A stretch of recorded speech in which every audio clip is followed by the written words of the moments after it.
Hi everyone, welcome to the Confessions of a Future UX Designer. My name is Anastasia. I recently finished UX design program from Career Foundry, and now I'm in the process of finding a job and switching careers to UX design. And today I wanted to share what I researched and what I learned about whiteboard challenges. So whiteboard challenge is a pretty typical part of most UX design interviews, and that's when you are given a prompt and the interviewer wants to see how you think and how you tackle the problem. If it's in person, it could be done on a little whiteboard in front of the interviewer or the team of people who are interviewing you, or if it's online, you just use an online tool such as Miro or a FigJam. And the point for this whiteboard challenge is to see how you think and how you communicate your thinking process to the rest of the team. So it felt really scary and intimidating to do my first practice whiteboard challenge, and I didn't know what to do, and then I would just be silent or jump straight to the solution, and it would take me 10-15 minutes, and I was like, okay, that's not gonna work. So I spent probably a good week watching every single video that there is on YouTube and reading every single article that there is on the internet about whiteboard challenges and tips and tricks and how to do them. And so I wanted to share that with you. I have a little list here, so I'll be looking down every once in a while to make sure that I don't skip any steps. So first of all, do not jump straight to the solution or the idea or the design, even if the second you heard that whiteboard challenge prompt, you just, thought of something that you think is gonna work great. Just don't do that.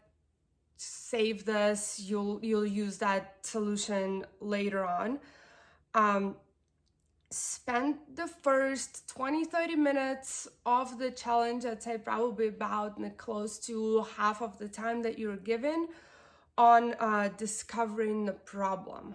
So first, just write down the problem brief. So write down everything that your interviewer told you about the problem, and then start analyzing that. And this is the time to ask any questions you might have, and clarify any, little details that you want to narrow down your problem, and then come up with a good solution.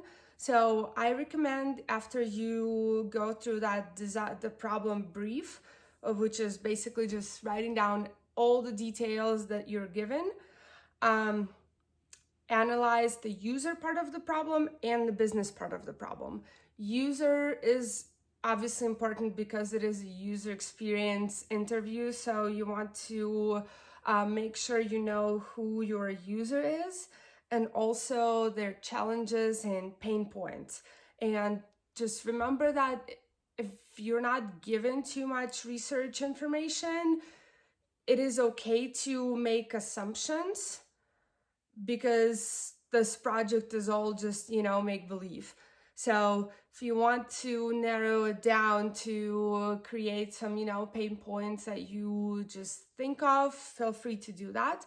And then it's also important to analyze this problem from the business perspective, because it's all about the business.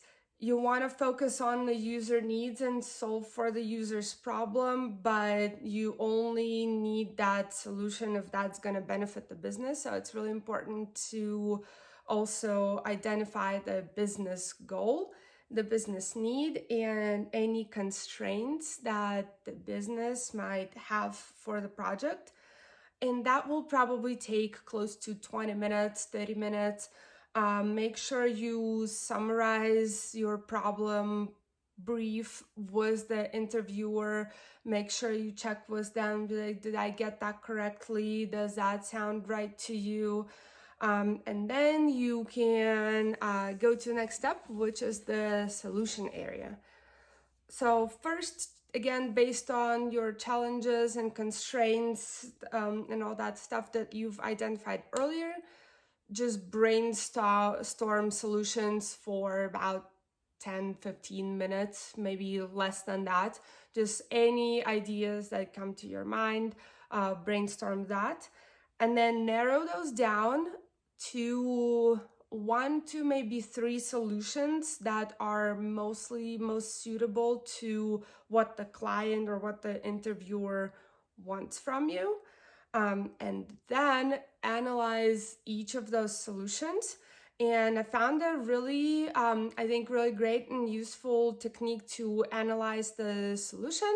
And I will include a picture somewhere right here.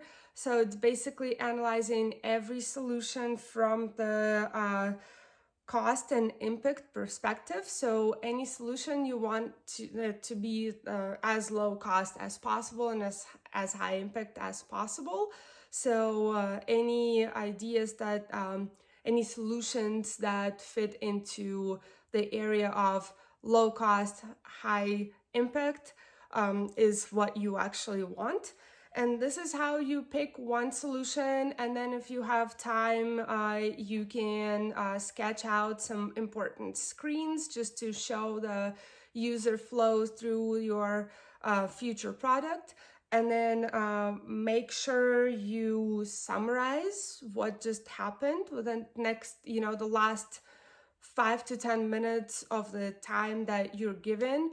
Just be again, so this was the problem, this was the user, this was the business goal, user needs, constraints, challenges, and this is the solution that I picked. I picked it because of this and this, and it solves this and this and this problem.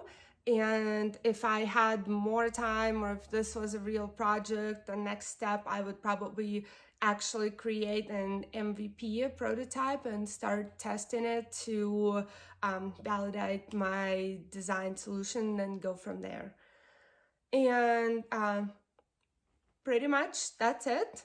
That's how you do a whiteboard design challenge, and I've been doing them a lot now, and practicing by yourself is not quite the same as practicing with someone else. So that's my next step. I think I'm pretty comfortable with whiteboarding challenges on my own. So now I scheduled a few calls with UX designers and asked them to practice whiteboard challenge interview with me. So we'll see how that goes. I'm excited, but I actually created a template that I just print out and fill out with all the the problem and solution and the analysis and brainstorming and like everything in it.